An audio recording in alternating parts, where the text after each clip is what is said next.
Hello, everybody! I'm actually able to finally see another movie. Yay! Yes, I have another Sunday Funday for y'all, and it is over, of course, Detroit. Yeah, I was actually able to find a decent showtime for this film, so I was like, screw it, I'm gonna go see it.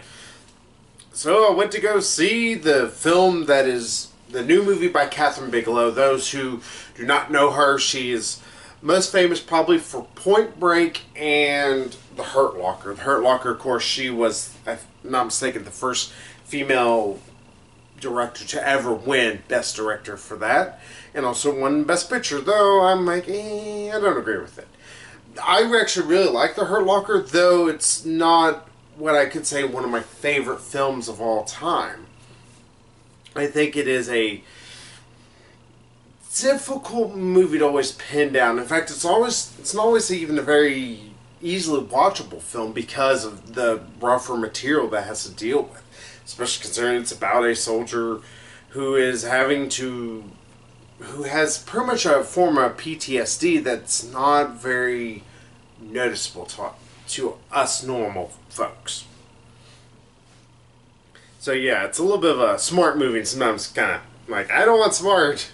Don't need smart. So, what did I think about Detroit? Honestly, it's a really fantastically done film.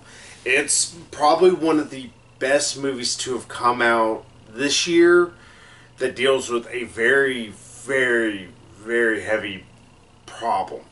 And that is really, what it seems like in trailers. Though I will say, those who think this might be a film that is pretty much like Get Out in the form of blatant racism in its own form. That is the strange part about Get Out. It is a stereotyping about both of them. It's like, well, satire is supposed to be. But going by those stereotypes and making it about those stereotypes and not straying truly from them doesn't make for good satire. Not in my eyes. And not only that, but it makes for a very bland movie, especially because the movie is boring as balls. I'm like, ugh. Well, Get Out. Not Detroit. Detroit is a film that is a lot more realistic in a lot of regards. Those who are wondering about the backstory of this film, in short and sweet, it is about the Detroit riots that happened in 1967. Pretty much the Detroit police were being like any police officers were from the 60s and 70s, and they were overreaching their boundaries. They were a constant use of excessive force, and not only that, but you had a lot of black people who were pretty much hoveled into certain areas. Not that they couldn't go outside of it, but much like many things in the 60s dealing with people who are of African American descent, it was frowned upon. It was looked at differently. But you don't get this sense of like all police officers are racist, evil assholes, and blah, blah, blah, blah, blah. No, this movie is actually a lot more realistic. There are a few bad seeds. I mean, it's entirely noticeable. You can see the few bad seeds. But if you simply focus on them, you're ignoring that there is some good that some police officers do. Like, for instance, one point, there's this one guy, he is beat half to death. But this police officer, he doesn't see a black guy, he sees a guy in distress. And that's all he sees. He sees another human that is hurt and needs his help, and he rushes him to the hospital. It's a fantastic scene. It's very well done. But yeah, back to the actual history of it all. But these race riots happened kind of because of, it was just like it was a boiling pot, and eventually they kept throwing more and more water into it, maybe hoping this would not keep it from boiling, and it eventually just boils over and became a big mess. 23 people, if I'm not mistaken, lost their lives, and thousands were injured. Millions, if not billions of dollars of property damage was caused. And I do like that the first act of this film, in all essence, is focusing upon the riots in a way that we have perspective from different groups. Pardon me. And because of that, you get to see the cop who are the true bad seeds. You get to see the pure tension that was coming, and throwing National Guardsmen in a situation where they're not prepared for this. I mean, they're trained to kill people. That's the thing. They're not trained to install law and order. No offense. Like, that's not what the Army's goal is, and it's one of the problems a lot of people have with, seeing the National Guard, but after a while it's like, it was getting out of control. People were going to... Eventually, this was not going to get better on its own. But, yeah, it gets rough. It's not gory by any stretch of the imagination, which is a good thing, but it does have the right amount of blood when it needs to be. It feels good when it feels punctuating with its violence when it comes up.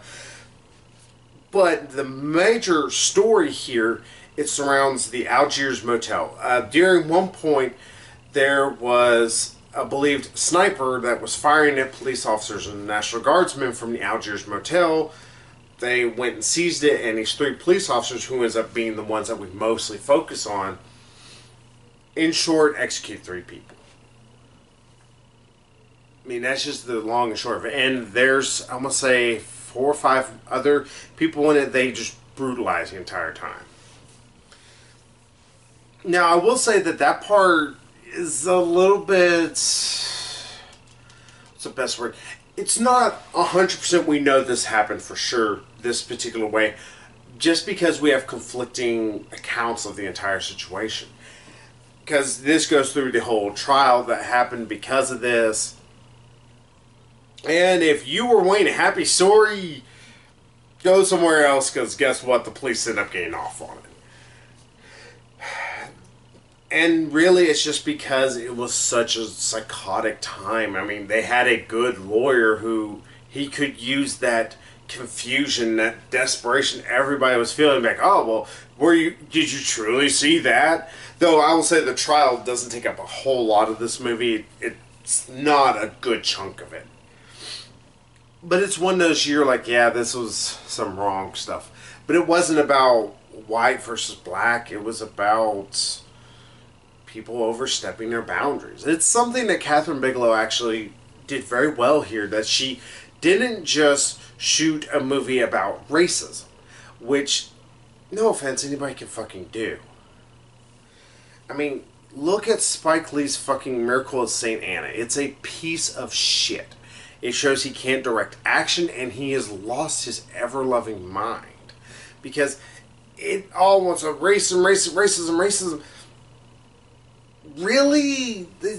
Seriously? Are you sure it's dealing with racism and not actually just that is bad guys versus good guys, or, just armies fighting each other? Come on, Spike. It's strange we have somebody who focuses on just the wrong. They focus on the wrong and they show you, though, what is truly right. Which is good. That's what you need to show in a movie like this. Though, of course, I know people are like, I want a happy ending. Well, screw you. You're not going to get happy endings. It's not how real life happened. Injustice is what its major goal is. It's trying to show you the injustice that was done. And by the end of it, you're like, okay, that's a noble idea, and that's actually really well, like I said, it's really well done. It's got some really good camera work. At first I was a little worried because it was getting really, shaky cam. Like, the first scene, or, the first, 5 seconds, the camera is, doing this, and I'm like, oh my god, don't be doing this the whole movie. I'm not going to be able to watch this, because I'm going to vomit. But thankfully, it slows it down, it cuts it off, and really you get just a few main characters. Thankfully, I have it already pulled up on my phone, that mostly focuses on John Boyega's one of them. He plays a security guard who pretty much witnessed all this happening, but he doesn't really say anything. He won't be honest about certain things. I really think that has a lot to do just with he just doesn't want to have to deal with the problems. It's one of those things where it's like, yeah, can you really blame him at times?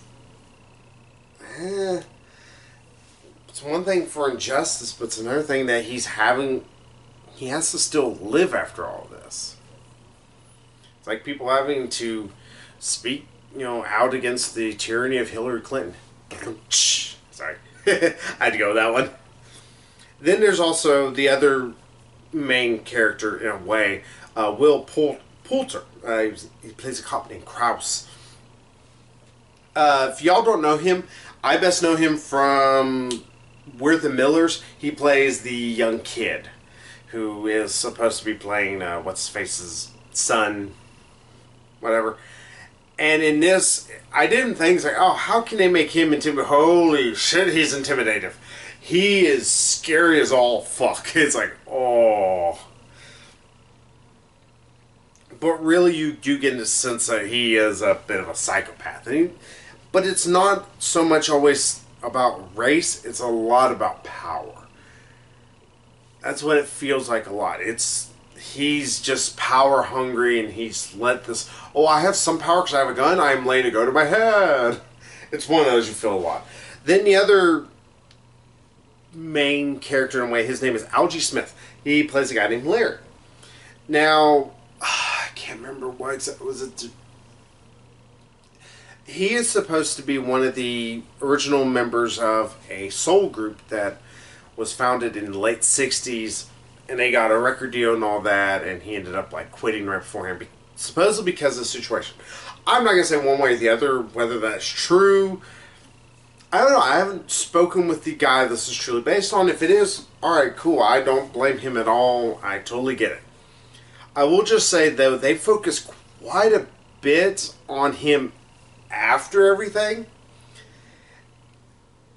I don't care. I'm an asshole in this instance. When it comes to actually bringing up more about Larry and speaking about what happened to him afterwards, like, yes, it is interesting to see about, the what's going on with him, but mostly it can be boiled down to, I don't know where I feel safe anymore. I mean, it has nothing to do with, oh, I'm angry and stuff. It's just he doesn't know where he feels safe anywhere, because especially since these cops got off on this. But a good chunk of the last third of this movie, and this is a 2.5 hour long film. It's not a short set. Is like, I would say a good 20 minutes is devoted to watching him go along, and after a while it feels kind of pandering. It feels like this could have been summed up a lot easier and a lot better in just fewer scenes, or had them cut down. That also said, if I can speak about something else nitpicky about this film, the whole Algiers, the actual thing that happened there, the Algiers motel, whenever they start killing people and all that, it is tension filled. It's so,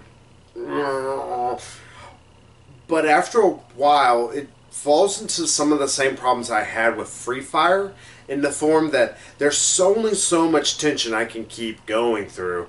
And after a while, it's like, alright, well, I can't be sitting on the edge of my seat the rest of this time because my heart can't take it. I think either a little bit better cut, don't need levity, more just a small break from it for a few minutes would have helped this a little bit better.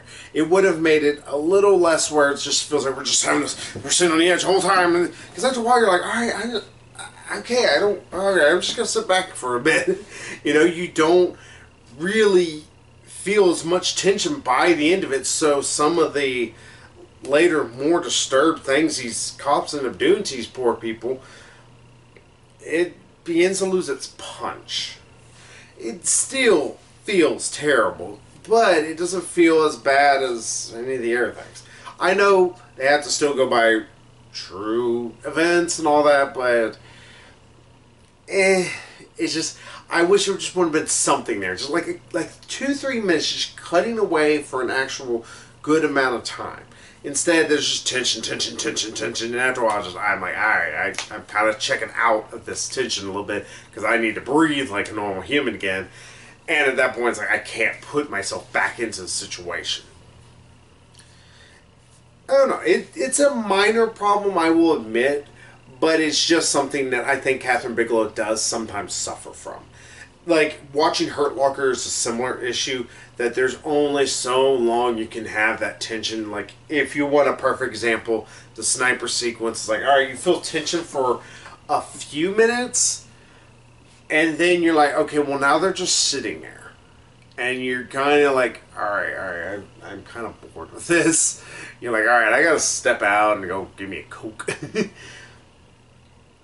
It's by no means bad. It's just, it's problematic is the best way I could put it. But beyond that, I would say this movie has some fantastic acting. Like, you're not going to find an actor who's overacting anything. You're not going to find anybody who's underacting anything. And by the end of it all, it doesn't try to say, oh, you need to figure out, is racism bad? It doesn't present you with anything so blatantly stupid, which is a good thing. I don't like these films are like, racism's a bad thing. Thanks. I'm so glad you told me, Officer Doofy. Again, that's an issue I have with Get Out, if I can keep harping on that. Because, like, we have two films that don't have a whole lot in common, except for they're trying to deal with the issue of race and power in its own way of looking at things. One handles it very smartly and looks at it as like, it's not always an issue of just pure race. It's an issue of the fact that some people just abuse it. And we shouldn't be lashing out at those because of the fact that, oh, we deem them as racist, so we're going to lash out at them. It's like, that doesn't solve the problems. But really, it's like, alright, we should lash out at those who are abusing their power, which is a much better message. It's a much better idea, and not only that, but it's a lot truer to life. I mean, soapbox. If we can get into anything political real quick, I do not get any of the fucking problems people want to have with,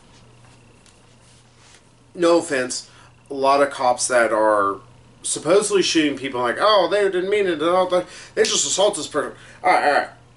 Here's an instance where I will prove, or I will show you where your anger is being shown or being pointed the wrong way. There was a South Carolina police officer during this whole original issue with that happened in Ferguson originally, whenever Michael Brown got shot and killed. There was a South Carolina police officer who was videotaped. A guy running away from him shot him dead and then threw his gun, or threw his taser. I'm saying he went to grab my taser. Well, first off, who gives a shit if he grabs your taser, you asshole? He would just ran off. And like, he could have, because even if you just hold on to it, after a while it cuts off. That's how tasers work, if I'm not mistaken. I might be wrong, but either way, it's like, still, it's like, there's no way, it's not going to increase the charge. It's just going to make you pee your pants, if anything, if he had just tasered the cop. That wasn't focused upon. I mean, if we're going to aim our anger at something, aim our anger at that kind of a police officer. Not at a police officer where, no offense, we do see evidence of where, no offense, a police officer got assaulted, or something bad happened, or a guy was resisting arrest, and unfortunately something bad happened to him. It's terrible that things like that happen. But if we're going to show an example where all a guy was doing was just running, and a police officer gunned him down in cold blood, that's bad. Why do we not focus on that? No, we want to focus on this thing to try and make this a big thing. I just don't get it. It's like, we want to focus on crying out racism, but we don't want to cry out abuse of power. Why? I'm just so confused. Again, it's a bit of the fact that, you know, white, I can't help it, I'm stupid. But really, that is our biggest problem. If I'm going to, again, stay on this little soapbox, we need to go after the real enemy here. Our problem is not, it's not the problem of a racist police officer. Our problem is a police officer who's taking advantage of the fact that he is a police officer. Our problem is not a racist politician or a Republican politician. Our problem is a politician that's taking advantage of the fact that they're a politician. I mean, for crying out loud, we're gonna get so angry, riled up, at the people who are using you. Get angry at Jesse Jackson, who actually doesn't do anything but just say, oh, be mad at them. Don't be mad at me. I have millions of dollars and I don't know how they got into my funds, because I obviously don't make that much being a politician. Or get angry at anybody that is abusing their power. Don't get angry at those who make a mistake. I mean, if they do something that's blatantly racist, sure. But if you're going to label everybody as that, it's ignorance. That's what this movie really kind of shows, and again, proves that Get Out was a piss poor film. It was a racist movie. This is not a racist movie. This is a movie that says people get fucked over. And it's smart. Yeah, that was a bunch of political dilettantes there, if I can say the least. Yeah, like I said, fantastic acting throughout this film. Camera work actually was really good, even though at the beginning I was like, oh my god, it's going to... Okay, no man. It just was trying to, I guess, be like cops for like 5 seconds. Like, alright, that's not going to work. But other than that, you have really good camera work when it needs to be. It gets close enough so that you can see stuff, but it feels far enough back that you're like, alright, I'm not in this guy's nostril. Yeah, this is actually a really good movie. There are a few things, like I said, I've already nitpicked upon. The tension gets to be a little too unbearable, and to the point where like you had to clock yourself out, and it would have helped if the movie would have done it for me. And also, after a while, I didn't care about Larry's story. I mean, it's nice that he was able, or I hope he was able to at least find some peace with what he is doing now. But after a while, it's like, I just wasn't, I kind of checked out, and I was just not caring. I'm like, alright, can the movie end? I'm ready to go. It doesn't help. This is a 2 hour, 23 minute movie, and it feels all its length by that end of it, because you're like, alright, let's get somewhere. Let's get to an end here, folks. Alright, chop chop. Yeah, that's not enough, though, to make this a bad film by any stretch of imagination. It's a slightly flawed, if that. So, if I give this a score of anything, I give it a 9. I mean, this is a true... I mean, it seems weird, because like, I think I gave Ghost in the Shell and fucking 9. I really like Ghost in the Shell. But to me, it's like these movies don't really compare. One is supposed to be about a true shit situation that happened. The other one's supposed to be an adaptation of something. It's like, to me, they're all graded. They're all graded on different levels because they go into different categories. I don't know if that makes a lick of damn sense. It's how my brain works. The only thing I can say about this movie is, like, I would like to recommend it for people, but there are some problems with it, and the fact that it is so long, and not only that, but if you're not a person who's looking for a smart historical drama, you're going to be... If you're wanting action, you're going to be bored. If you're wanting love story, you're going to be disappointed. This is a movie that's a little bit more niche than many other films, though it's very Catherine Bigelow that a lot of her movies are very niche in a lot of ways. But, I don't know. And again, this is even one of those movies, like, I do rate it very highly. I thought it was fantastic. I don't know if I'd ever want to own it. One, I don't know if I'd ever want to see this again. It's like, it was very, very good, but it was so fucking bleak and brutal. I was like, oh god, I don't know if I can see this again. But that's a applause for the movie to me. It's like, I don't know if I can own it simply because of how it is. But like I said, fantastic movie. If you are curious about it though, and the idea behind it, or the historical fiction of it you want to learn about, go see it. You're not going to be disappointed. Not like with Dunkirk, which I thought Dunkirk was boring as shit. Yeah, well, they got the 2 real historical based films I've seen this year. Or one was just absolutely boring, and the other one was actually really, really damn good, even though I don't think I'd ever want to own it. Odd, I know I am. So yeah, that's Detroit. Go see it if you're interested. If you're thinking that's going to be something that's going to be action oriented or anything like that, you're going to be disappointed. So that's just how it is, everybody. So that's how I feel about it. If you want to talk about my politics, just drop me a email or something, bitch and moan at me in the comments, anything like that. So till then, I'll see you all later. So bye bye, everybody.